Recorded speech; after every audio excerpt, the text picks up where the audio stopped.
लोकसभा चुनाव से पहले आए 5 राज्यों के विधानसभा चुनाव नतीजों ने विपक्ष की नींद उड़ा दी है। सियासी नूरा कुश्ती के बीच 3 राज्यों में भगवा फहरा गया है। केवल एक ही राज्य में कांग्रेस सत्ता बचा पाई है।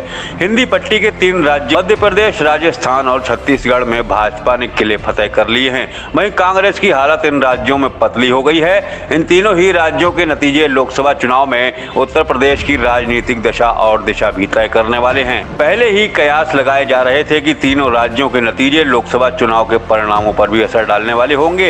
तीनों ही राज्यों में भाजपा, सपा, कांग्रेस और बसपा ने मुकाबला किया है। लिहाजा चुनाव के नतीजे चारों ही प्रमुख दलों पर असर डालने वाले हैं। राजनीतिक विश्लेषकों का मानना है कि 5 राज्यों के विधानसभा चुनाव परिणाम के साथ ही लोकसभा चुनाव की तैयारियों का बिगुल भी बज चुका है।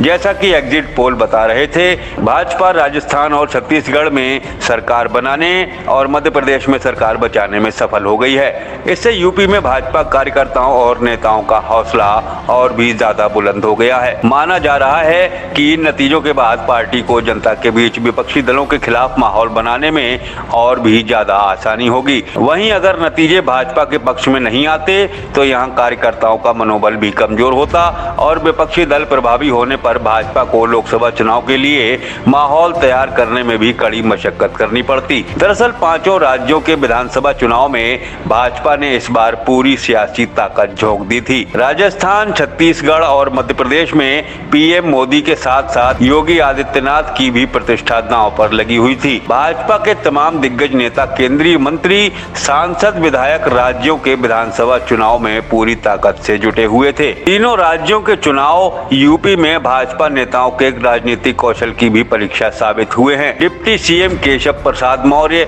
ब्रजेश पाठक से लेकर जल शक्ति मंत्री स्वतंत्र देव सिंह, सहकारिता राज्य मंत्री स्वतंत्र प्रभार जेपीएस राठौर, आयुष मंत्री दयाशंकर मिश्रा दयालु, राज्यसभा सदस्य लक्ष्मीकांत वाजपेयी, प्रदेश महामंत्री गोविंद नारायण शुक्ला, एमएलसी महेंद्र सिंह, प्रदेश प्रवक्ता राकेश त्रिपाठी समेत कई दिग्गज नेता राज्यों के चुनाव प्रचार और प्रबंधन में जुटे हुए थे।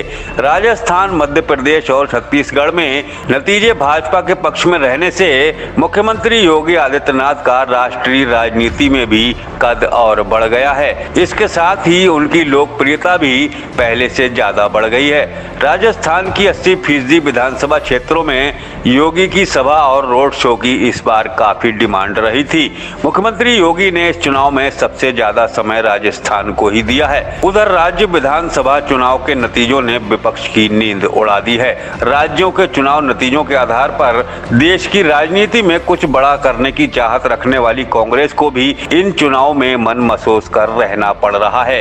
इंडिया गठबंधन के जरिए कांग्रेस ने लोकसभा चुनाव में भाजपा को पछाड़ने की तगड़ी रणनीति बनाई हुई है। राज्यों के नतीजे अगर विपक्षी दलों के पक्ष में होते तो यह नतीजे कांग्रेस और उसके सहयोगी दलों के लिए संजीवनी साबित होते।